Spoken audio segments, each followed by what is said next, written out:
Dear Cajon Valley families, Happy New Year! We were so excited to welcome our students and employees back to school last week after a well-deserved break. I hope this message finds you well and in good spirits.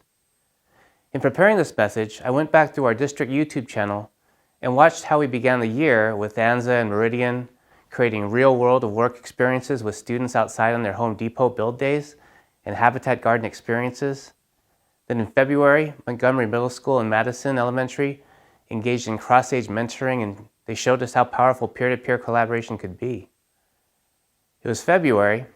That's also when we started to send messages home about hand washing and safety protocols.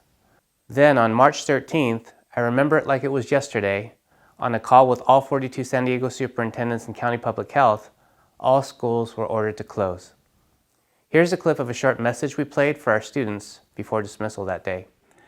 I want you to know how much we love and care about you. We'll be closing our schools for a few weeks to help the coronavirus that I'm sure most of you have heard about stop spreading and go away.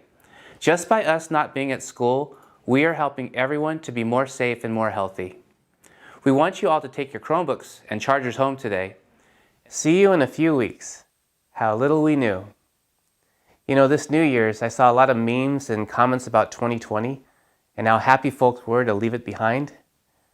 And yeah, there are some words I could go without hearing for a decade or two that were overplayed in 2020. New normal, social distancing, wear a mask, quarantine, and the most popular phrase of 2020, you're muted. But reflecting on the year, specifically from March when the world shut down to now, 2020 will be a highlight for me for a very long time. I couldn't have imagined the strength, courage, and love poured out by the employees and families in this district. Cajon Valley, you showed up for your community and opened our schools, served our students when no one else would. There is so much to highlight, but rather than tell, I want to show just how impactful our hearts and hands were in the darkest hours. Media Arts San Diego put together a 3-minute year-in-review video that shows a timeline of events and tells the story of how we responded in 2020. As soon as school shut down, we knew that we wanted to keep serving our students and our community, and we also knew that was going to take a huge team effort.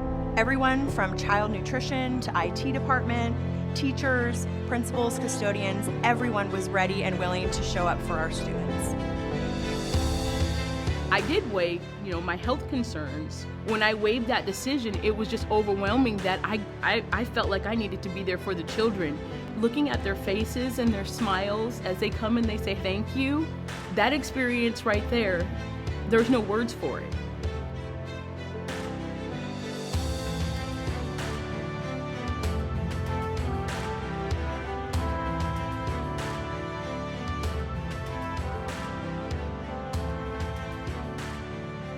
Since 2014, we've been working on a blended learning model where we're working with the students in person with their learning, but we're also working with them on their computers. And that transitions right now beautifully towards distance learning.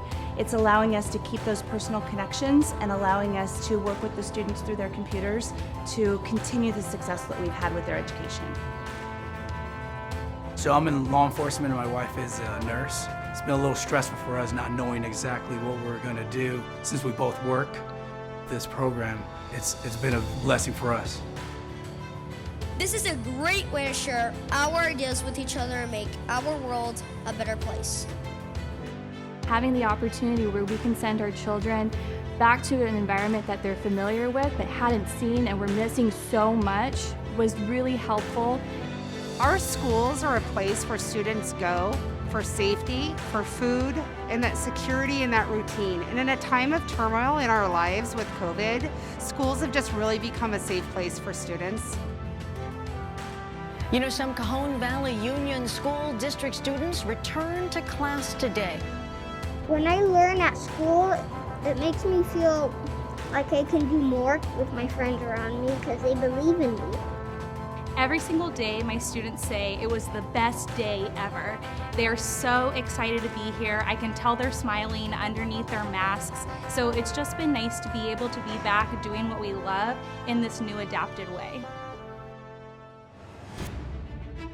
Cajon Valley School District is the largest in the state to open for in-person learning, thanks to one of the few waivers that was granted. Really seeing the students connect with careers that they had never heard of before and now align with and can aspire to is really exciting. It really shows that we're on the right path and that this can be really impactful in their future. There are families all over the country dealing with this when it comes to kids and COVID and getting them back into the classrooms. Today was the very first in-person field trip from a K-12 school since the start of COVID-19 to a California state park. It's wonderful to see that we are able to do this safely together and learn in a way that supports our community and supports the health of all our students and staff. Thank you, Cajon Valley, for everything you've done. Keep rocking. The state of the district, to quote Heather Woolson from Magnolia Elementary, is safely together. I want to thank all of you, staff, parents, board, administrators. Thank you for prioritizing safety, and thank you for your service to this community. Now, prior to winter break, we had several stakeholder input meetings. Actually, since March, we've held regular Zoom meetings with our Classified Association, Certificated Association, parent leaders, and school principals. All the meeting notes and videos are posted on our district website on the COVID-19 information page. We also posted the notes from our school town hall meetings. They're there under Stakeholder Collaboration tab.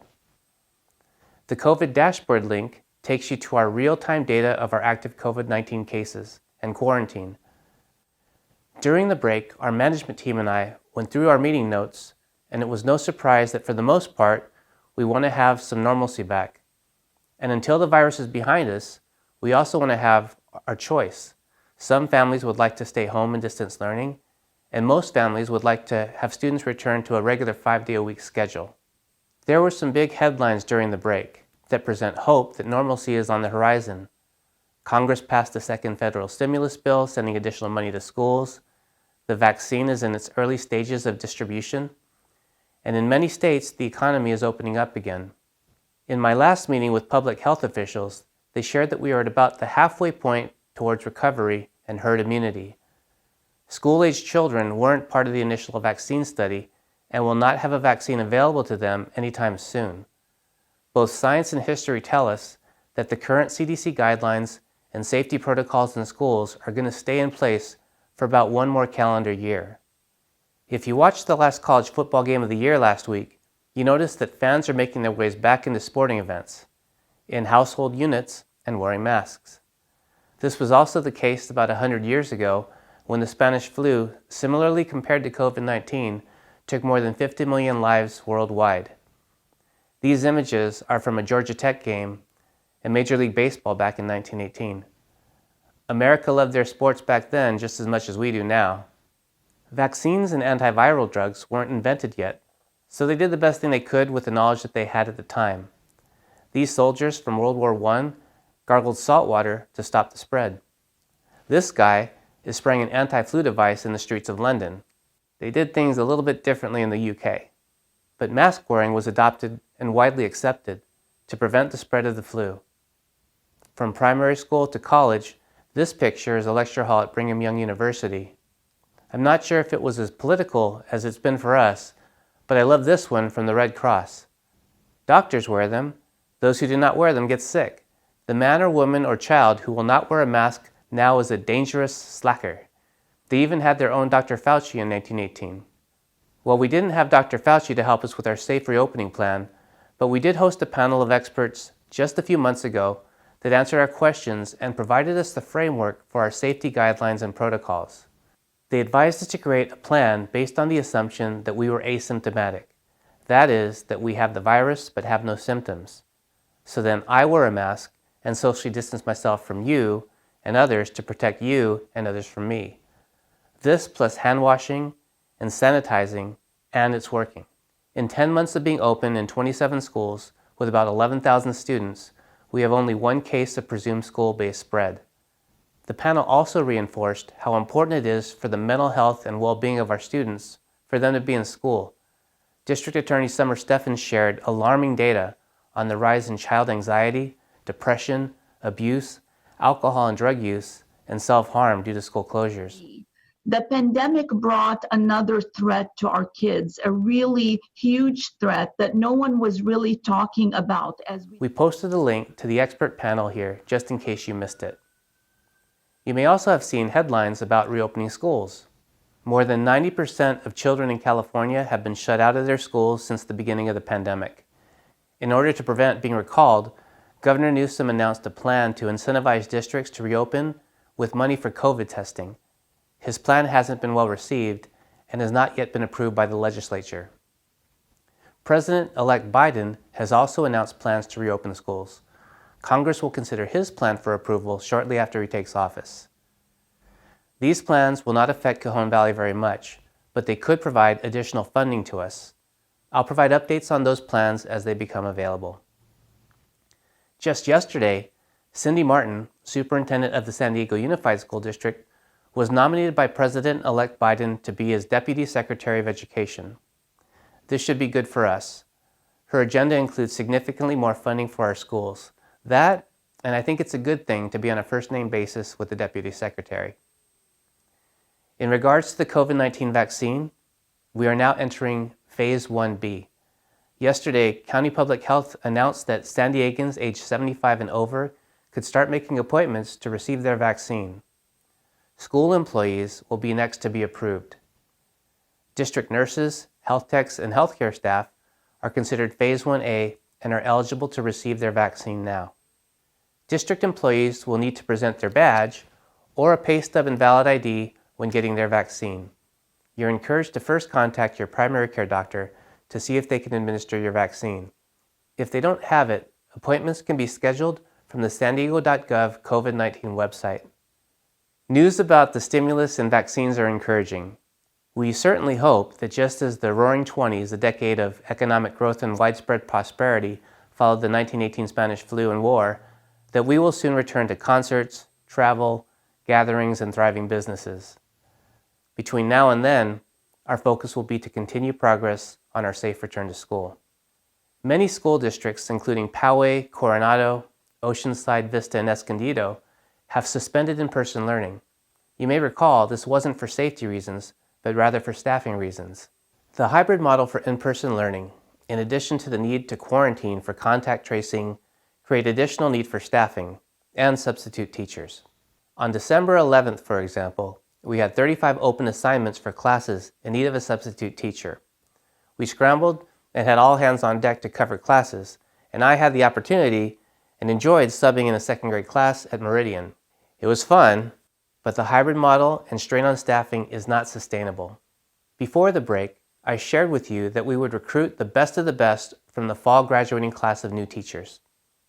Thank you to our personnel department, we did just that. This week we welcomed 20 new teachers to our schools. Our goal is to continue providing a safe environment for our students and employees while accommodating the needs of our students and families. In order to accomplish this, we need to hire additional support staff. Now normally we would ask for parent volunteers to help with things like arrival, dismissal, supervision, but our safety plan doesn't allow for volunteers. We're calling on all parents and community members to assist the district by applying to be temporary employees. This will allow you to qualify for a COVID-19 vaccine and become certified in our safety procedures. For parents who have a bachelor's degree or more and the time to help, please contact the personnel office and we will assist you in obtaining a credential to be a substitute teacher. Please join us and tell a friend. We need your help. And lastly, please join me in welcoming Cajon Valley's newest teaching recruits. Happy New Year. Today we're here welcoming our new educators to Cajon Valley. We really want them to know and understand that across our entire district, our goal is to take care of them, to know them, and to support them so that they're well prepared to support our students at every site we serve.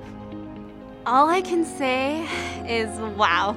I'm just so thankful to be part of an organization where they really believe in, investing in the hearts and minds of our students and really thinking about like the whole human.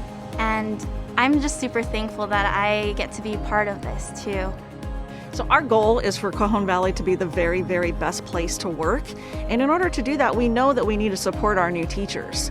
You know, transitioning to a new environment and new schools, new people, new kids. And we want to make sure that we have the support in place so they feel comfortable, they know that they have resources they can go through, and really to build those relationships with other staff members, because we want them to be lifelong employees here in Cajon Valley, and we know this is the first step in them being able to achieve that goal. I've been teaching for 14 years, primarily mostly in private and charter schools. This is my first time joining a district, which I've been very excited about, especially Cajon Valley, because of all the innovative ways and things that they're doing, especially the world of work, I think is very important. So it's been a really dream of mine that's come true.